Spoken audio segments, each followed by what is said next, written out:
Hello class 9th. I hope you all are fit and fine. And let's begin our lecture बच्चों. In our previous lecture we have discussed about cartilage. Okay. थोड़ा सा revise करते हैं पीछे का. बच्चों cartilage में आपने पढ़ा cartilage is a type of skeletal connective tissue. ठीक है. और कनेक्टिव टिश्यू में हमने क्या पढ़ा है कंप्लीटली. हमने कनेक्टिव टिश्यू में 3 डिफरेंट टाइप्स पढ़नी है. ठीक है. जिसमें से आप सेकेंड टाइप कवर कर रहे हैं. फर्स्ट टाइप में हमने पढ़ा कनेक्टिव टिश्यू प्रॉपर. ठीक है. Connective tissue proper. Connective tissue proper में हमने फिर 2 टाइप पढ़ी. ठीक है. Loose connective tissue proper and dense connective tissue proper. ठीक है. आई बात समझ में. ठीक है ना. नेक्स्ट जो है type that is skeletal connective tissue और थर्ड टाइप जो है that is fluid connective tissue. ठीक है. इसके अलावा आपने एडिपोज टिश्यू पढ़े हैं कनेक्टिव टिश्यू प्रॉपर के अंदर. ठीक है. एरियोलर कनेक्टिव टिश्यू पढ़े हैं. अगर मैं आपसे देखो 3-4 क्वेश्चन पूछ रही हूँ आप आंसर ढूंढ लेना. स्किन को मसल से कौन सी कनेक्टिव टिश्यू ज्वाइन करते हैं. बोन को बोन से कौन से ज्वाइन करते हैं. ठीक है. और आपके बोन को मसल से कौन से टिश्यू ज्वाइन करते हैं. ये 3 चीजें बिल्कुल क्लियर होनी चाहिए. हम्प ऑफ कैमल किससे बनता है. ब्लबर ऑफ व्हेल किससे बनता है. ये कुछ क्वेश्चंस हैं जो फ्रीक्वेंटली आस्क्ड क्वेश्चंस की फॉर्म में आते हैं. मतलब फ्रीक्वेंटली आस्क्ड हैं. बहुत ज्यादा बार इनको पूछा गया. ठीक है. आज जो टॉपिक हम स्टार्ट करेंगे बच्चों दैट इज योर बोन. बहुत बहुत बहुत ज्यादा इंपॉर्टेंट है. ठीक है. और बोन को समझने के लिए we have to draw a structure. See bone आप सभी को पता है एक स्केलेटल कनेक्टिव टिश्यू आता है. स्केलेटल में हमने कहा था जो मैट्रिक्स होता है दैट इज सेमी सॉलिड और सॉलिड फॉर्म में होता है. ठीक है. तो देखो बोन्स की जहां तक बात है बोन्स में आप ऑयसिन वर्ड ज्यादातर यूज करते हैं. बोन्स के लिए क्या बोलते हैं ऑयसिन. ठीक है. तो अगर हम बात करें study of bone. Study of bones क्या बोलोगे. ओस्टियोलॉजी. ओस्टियोलॉजी. ठीक है. कल एक चीज मैं बताना भूल गई थी. यहां नोट कर लो कोई प्रॉब्लम नहीं है. चलो रहने दो आप यहीं तक रखो. ठीक है. ओस्टियोलॉजी बोलेंगे इसको. अच्छा. बोन्स को समझने से पहले हमें पता होना चाहिए कि बोन जो है बहुत ही हार्डर स्ट्रक्चर है. इंटरनल सपोर्ट प्रोवाइड कर रहा है किसी भी एनिमल बॉडी को. वो हम एनिमल टिश्यू पढ़ रहे हैं इसलिए they are absent in animal tissue. They are absent in plants. ठीक है. प्लांट्स के अंदर ये एब्सेंट होंगे. बात करते हैं स्ट्रक्चर की. ठीक है. स्ट्रक्चर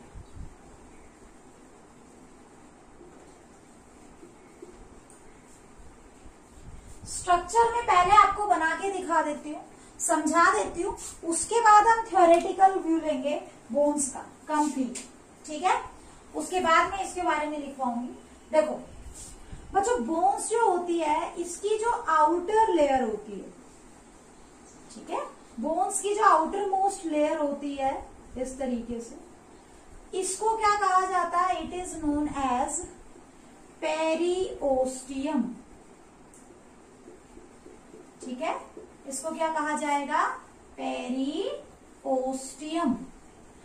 देखो वहां आपने कार्टिलेज में आपने क्या पढ़ा था पेरिकॉन्ड्रियम. कॉन्ड्रो वर्ड यूज करते हैं.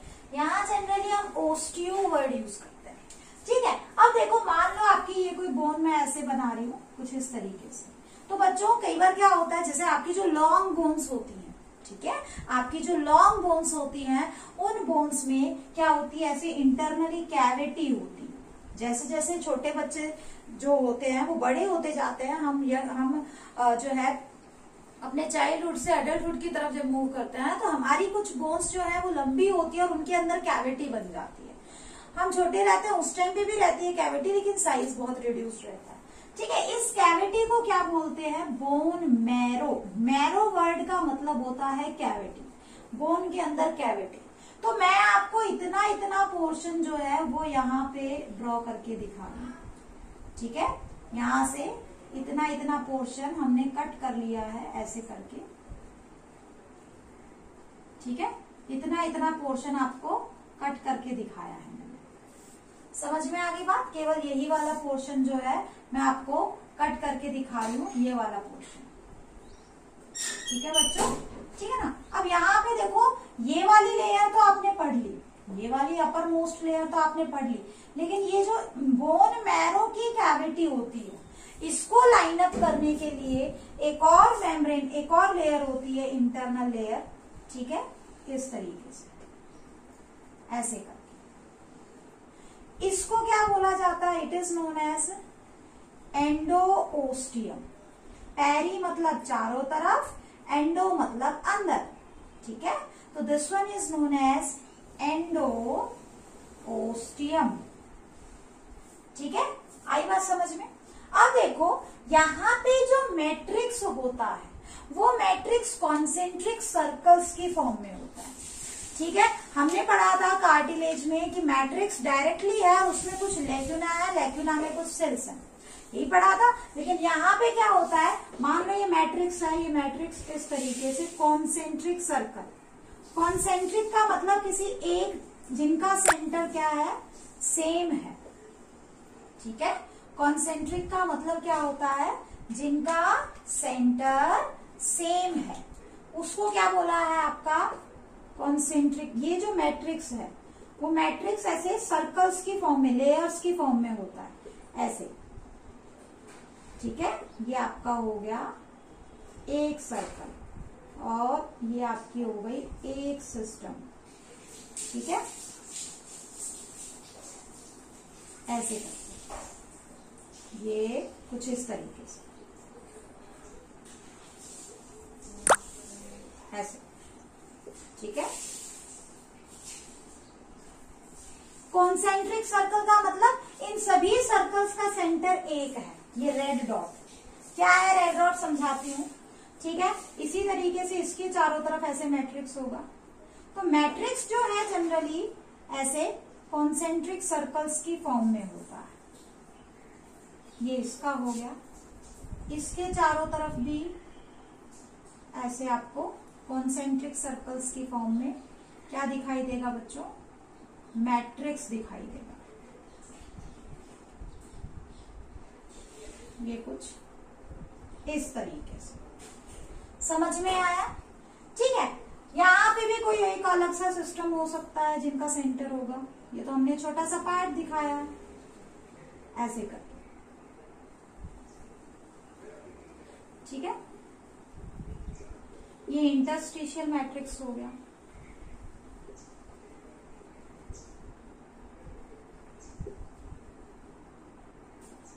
कुछ इस तरीके से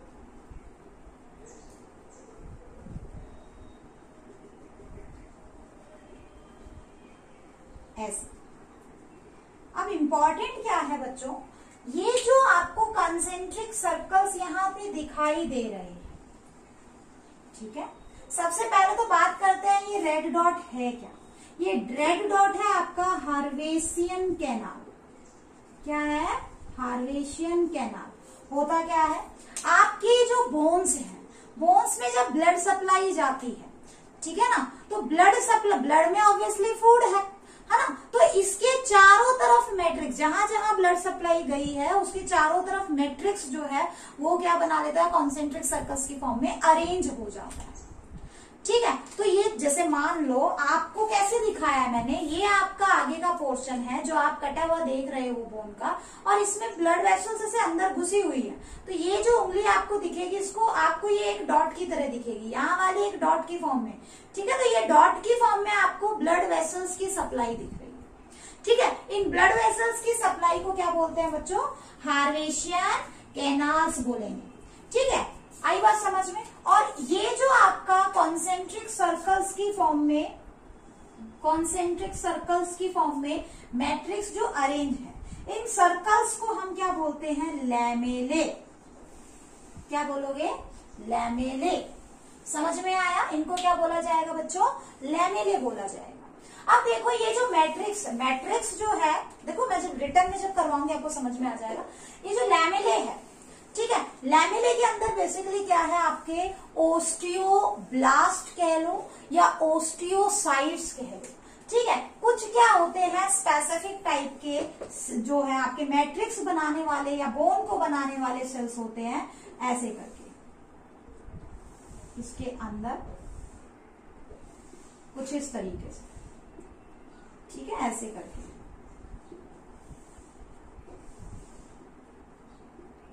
ऐसे, और ये जो सेल्स आप यहां पे बनाते हो सारे में होंगे कुछ ऐसे। ये जो सेल्स आप बना रहे हो बच्चों, इसमें क्या है कि ये ऐसे नॉर्मल सेल नहीं है जैसा आपको दिखाई दे रहा है। इन सेल्स से साइटोप्लाज्मिक प्रोसेसेस बाहर आती हैं। अब साइटोप्लाज्मिक प्रोसेसेस क्या होती है मैं वो आपको दिखा दूंगी। बच्चों मैंने ये इधर बनाया है, आप सारे में बना लेना, ठीक है, कुछ इस तरीके से। और इनमें से क्या निकलती है, कुछ ऐसे करके यहां से, इनमें से ऐसे जो है ब्रांचेस निकलती है, साइटोप्लाज्मिक ब्रांचेस होती हैं जो इसको इंटरलिंक कर देती है। मैं आपको एग्जैक्ट स्ट्रक्चर भेज दूंगी अगर यहां से नहीं बना पा रहे हो, यहां से अब इंटरमिंगल हो गया होगा सब कुछ, ठीक है। ये जो आपके बोन सेल्स हैं जो आपकी मैट्रिक्स की फॉर्मेशन कर रहे हैं, इन सेल्स से कुछ साइटोप्लाज्मिक प्रोसेसेस निकलते हैं। अभी मैं आपको ड्रॉ करके दिखाती हूँ अलग से एक ओस्टियोब्लास्ट। जिस कैविटी में ओस्टियोब्लास्ट प्रेजेंट है, ठीक है, या ओस्टियोसाइट्स कह लो प्रेजेंट है, यहाँ पे हर एक में ऐसा ही होगा, ठीक है। आपको पूरे में बनाना है, ये पूरे में ड्रॉ करना, कहीं छोड़ दो, ठीक है। ये डायग्राम आप बुक से बना लेना, वो ज्यादा बेटर लगेगा आपको। यहाँ मैंने समझाया है आपको, जस्ट आप बुक से इसको ड्रॉ कर लेना, वो ज्यादा बेटर लगेगा आपको। तो ये पूरा, क्योंकि अब मैं अगर ये सारा बनाने लगूंगी तो सारा वीडियो का टाइम ये बनाने में चला जाएगा, ठीक है। तो अगर हम बात करें ये जो आपकी कॉन्सेंट्रिक सर्कल्स में ब्लू कलर की जो लाइन बनाई हुई है, ये मैट्रिक्स है। मैट्रिक्स ध्यान रखना किससे बना हुआ होता है, ऑयसिन प्रोटीन से। मैट्रिक्स किससे बनता है बच्चों, ऑयसिन प्रोटीन से बनता है। और कार्टिलेज का मैट्रिक्स किससे बन रहा था, कॉन्ड्रिन प्रोटीन से बन रहा था। कंपैरिजन आता है बोन का और कार्टिलेज का, ठीक है। अब इम्पोर्टेंट क्या है यहाँ पे देखो कि जो पर्टिकुलर मैट्रिक्स बनाने वाले सेल्स हैं वो नो डाउट एक कैविटी में प्रेजेंट है। उस कैविटी को लैक्यूना ही कहेंगे, जैसा कि हमने कॉन्ड्रोसाइट्स में पढ़ा था, सॉरी कार्टिलेज में पढ़ा था, ठीक है ना। लेकिन यहां से ये मान लो, जैसे मैं आपको ड्रॉ कहाँ करके दिखाई, यहां मैं एक दिखाती हूँ। ये हो गया आपका एक ओस्टियोसाइट, कुछ इस तरीके से। बोन फॉर्मिंग सेल्स में आपको ऐसे कुछ ब्रांचेस निकलती हुई दिखाई देंगी, ठीक है, ऐसे करके। ये है आपका बोन ओस्टियोब्लास्ट। आई बात समझ में, ये क्या है आपका ओस्टियोब्लास्ट है, या आप ओस्टियोसाइट भी कह सकते हो। समझ में आया, बड़ा सा न्यूक्लियस होगा, सेंट्रल न्यूक्लियस। ये क्या है आपका ओस्टियोसाइट, यानी कि बोन बनाने वाला जो सेल होता है, ठीक है, उसको हम ओस्टियोसाइट कहते हैं, या आप इसको ओस्टियोब्लास्ट भी कह सकते हो। समझ में आया, बोन फॉर्मिंग सेल्स को क्या बोलते हैं हम, ओस्टियोसाइट या ओस्टियोब्लास्ट। कार्टिलेज बनाने वाले सेल को क्या बोल रहे थे, कॉन्ड्रोसाइट्स बोल रहे थे।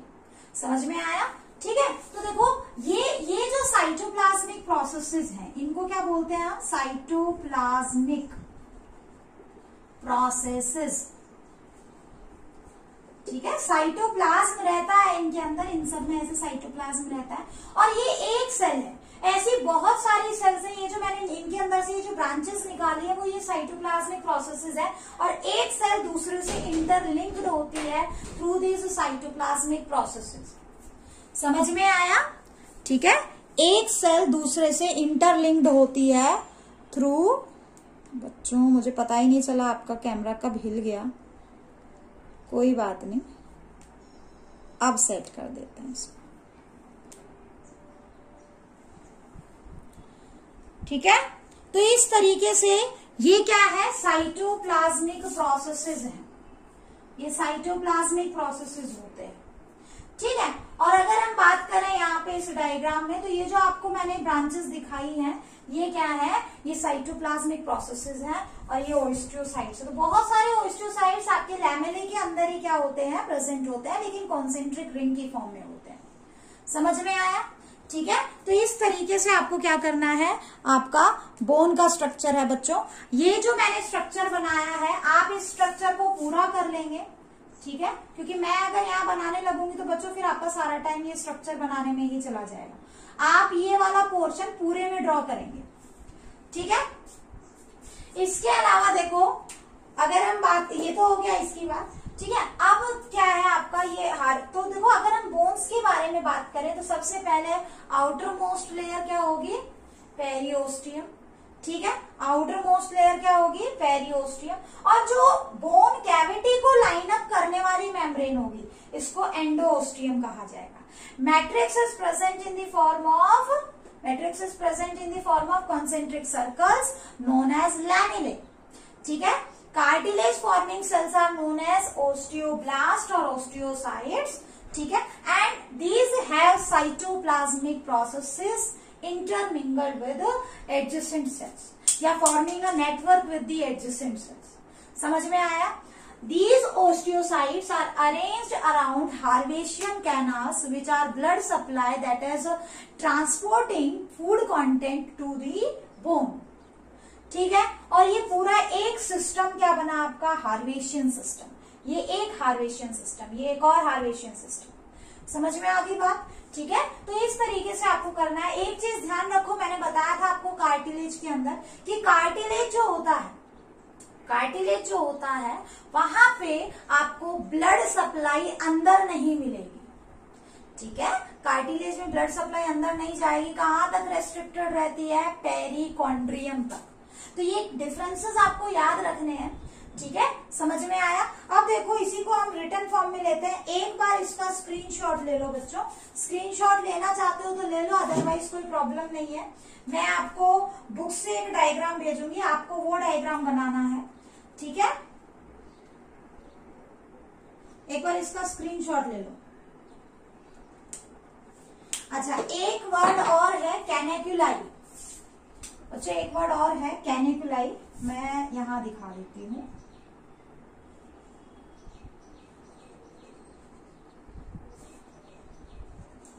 कैनिकुलाई क्या होता है? कैनिकुलाई देखो, ये जो आपके साइटोप्लाज्मिक कंटेंट बाहर आ रहा है, जो साइटोप्लाज्मिक प्रोसेसेस ओस्टियोब्लास्ट से फाइन फाइबर्स की फॉर्म में बाहर आ रहा है, ठीक है ना, जो इनको आपस में जोड़े हुए हैं, ओस्टियोसाइट्स को आपस में कनेक्शन में रखे हुए, उनको क्या बोलते हैं हम, क्या बोलते हैं, कैनिकुलाई बोलते हैं, ठीक है। आगे बात समझ में?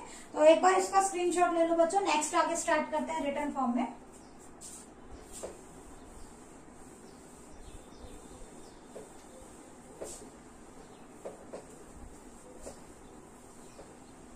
चलो,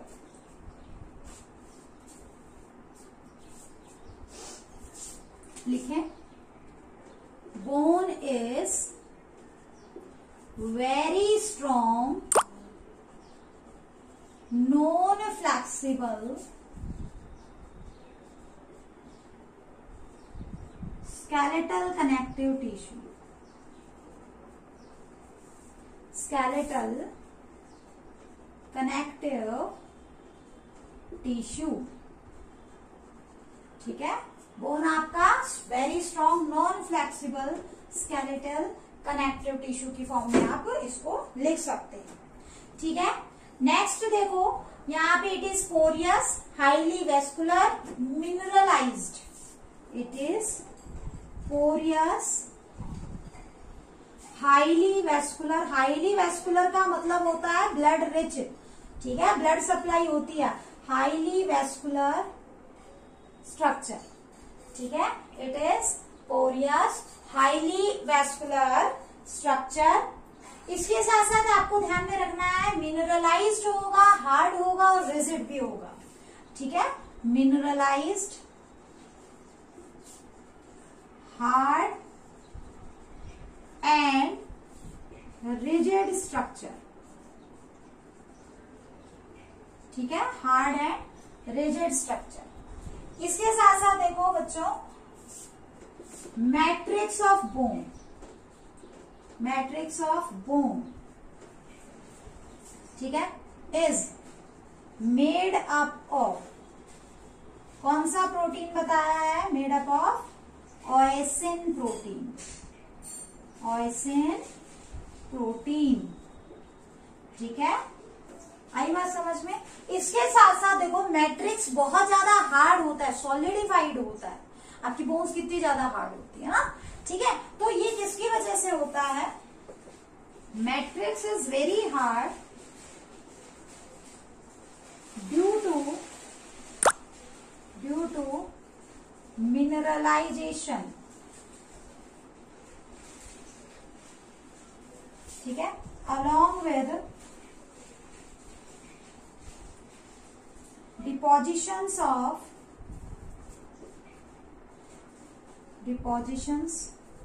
of calcium and magnesium salts। बहुत ज्यादा हार्ड क्यों होता है? कैल्शियम और मैग्नीशियम सॉल्ट्स की वजह से होता है। एक बार स्क्रीनशॉट ले लो बच्चों इसका। ठीक है, ये तो हो गया इसकी बात। अब बात करते हैं कि जो मैट्रिक्स है वो बेसिकली किसकी फॉर्म में होता है? कॉन्सेंट्रिक सर्कल्स की फॉर्म में होता है, जिनको क्या कहा जाता है? लैमेले कहा जाता है। ठीक है, नेक्स्ट लिखो।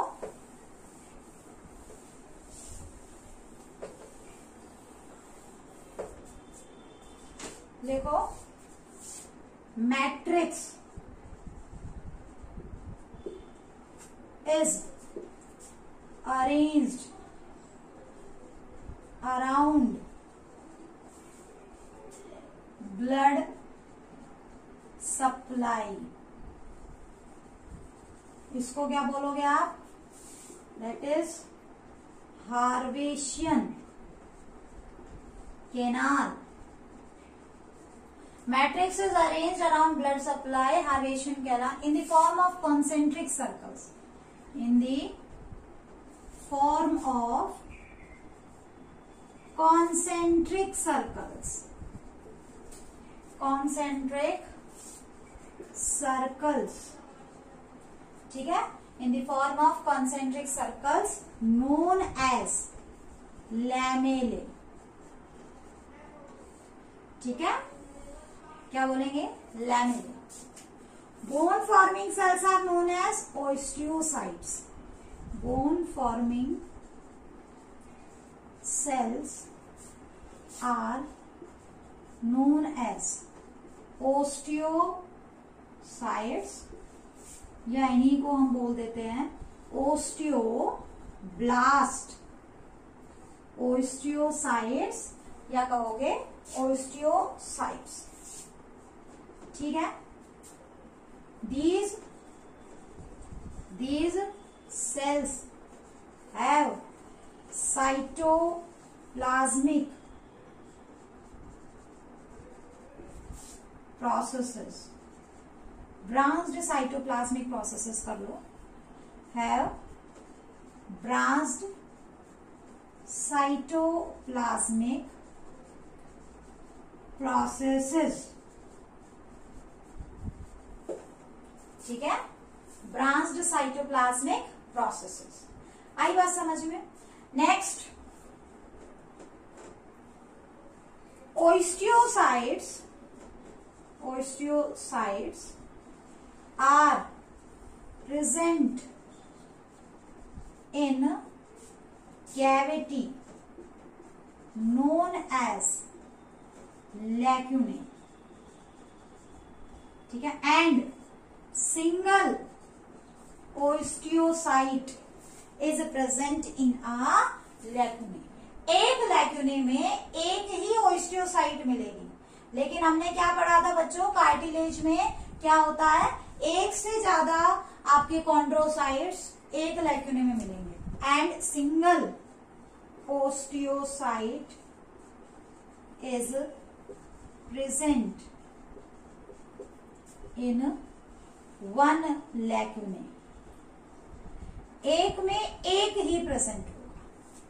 समझ में आया? एक कैविटी में एक ही होगा। ठीक है, अब क्या होता है यहां से? दीज ओस्टियोसाइट्स, दिख रहा है कि नहीं एक बार चेक कर लेती हूं।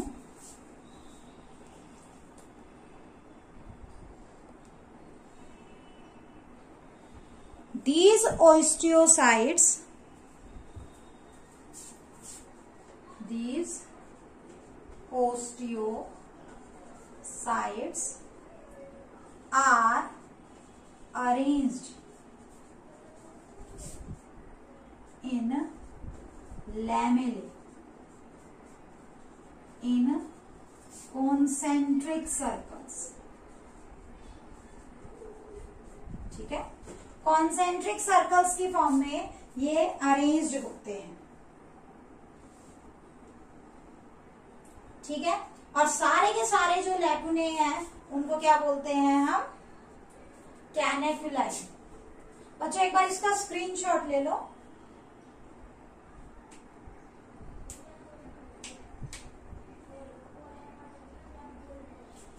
एक बार इसका स्क्रीनशॉट ले लो। नेक्स्ट है आपका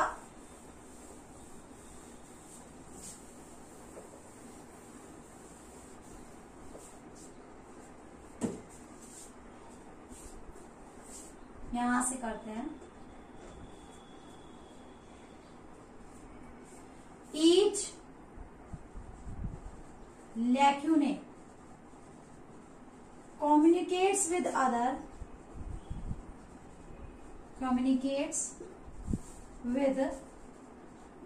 lacunae through each lacunae communicates with the other lacunae through a fine network known as कैनेक्युलाई, जो ब्लड को डिस्ट्रीब्यूट कर रहा है। समझ में आ गई बात? ठीक है, कैनेलिकुलाई, स्पेलिंग थोड़ी सी गलत है बच्चों, कैनेलिकुलाई। ठीक है, तो ये था सारा बोन के बारे में। Bones provide internal support to body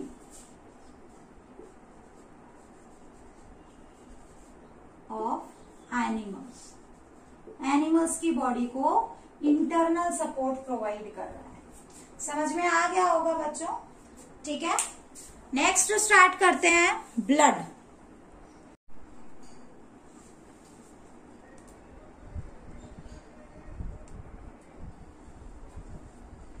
बच्चों नेक्स्ट है आपका blood. Blood is your fluid connective tissue. Blood क्या है? Fluid connective tissue. एक ऐसा कनेक्टिव टिश्यू है जो लिक्विड के फॉर्म में है और ये आपकी पूरी बॉडी में थ्रू आउट योर बॉडी अपने आप मूव कर रहा है। मूव कौन करवा रहा है इसको? हार्ट मूव करवा रहा है, एक प्रेशर प्रोवाइड कर रहा है।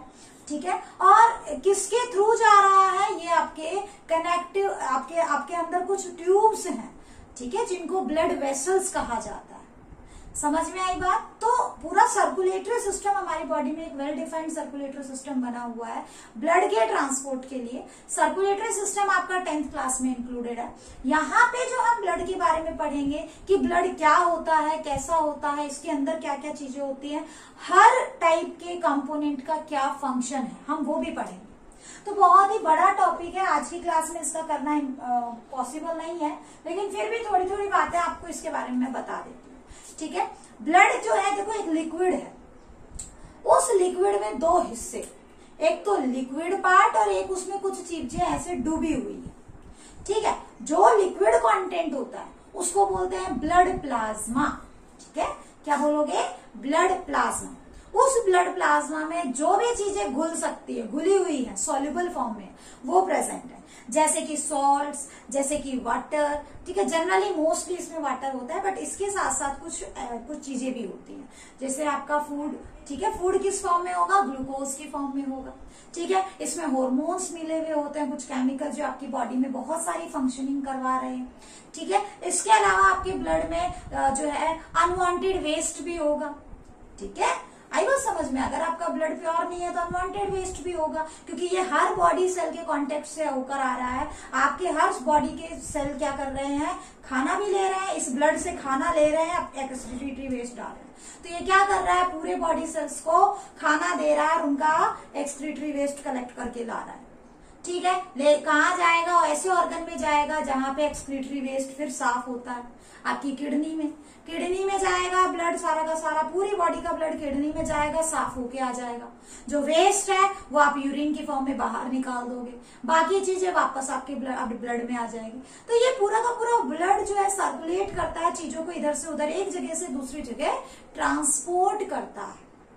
ये फंक्शन है आपके ब्लड का, ठीक है। अब ये तो बात हुई किसके ट्रांसपोर्ट की, हार्मोन्स के ट्रांसपोर्ट की, प्रोटीन्स के ट्रांसपोर्ट की, ठीक है ना, आपके फूड कंटेंट के ट्रांसपोर्ट की, एक्सक्रीटरी वेस्ट के ट्रांसपोर्ट की। लेकिन इसके साथ साथ इसमें कुछ ऐसे सेल्स भी हैं जिनका अपना एक रेस्पेक्टिव रोल होता है, जैसे आरबीसी, रेड ब्लड सेल, इराइथ्रोसाइट्स जिसे कहते हैं, डब्ल्यूबीसी, ठीक है, व्हाइट ब्लड सेल्स, ठीक है ना, जिनका जो सोल्जर्स ऑफ बॉडी कहलाते हैं, ठीक है। सोल्जर्स ऑफ बॉडी क्यों कहते हैं वो हम आगे पढ़ेंगे। कुछ प्लेटलेट्स होती हैं, ठीक है, जो आपकी बॉडी में, अगर आपकी बॉडी से ब्लड बाहर आ रहा है तो उसको जमा देती हैं, ज्यादा ब्लड बाहर नहीं आने देती, ठीक है ना। तो इस तरीके से इसमें बहुत सारे क्या है, 3 फॉर्म्ड एलिमेंट्स आप पढ़ोगे, ठीक है। तो ये मैंने एक ओवरलुक दिया है आपको कि ब्लड में क्या क्या चीजें होती हैं। इसके अलावा एक और फ्लूइड कनेक्टिव हम पढ़ते हैं जिसको मिडल मैन भी बोलते हैं, दैट इज लिम्फ। क्या होता है वो हम उसी टाइम पढ़ेंगे जब आप ब्लड कंप्लीट कर लोगे, क्योंकि अभी समझ में नहीं आएगा, ठीक है ना। तो आज का लेक्चर यही ओवर करते हैं। That's all for today's lecture बच्चों।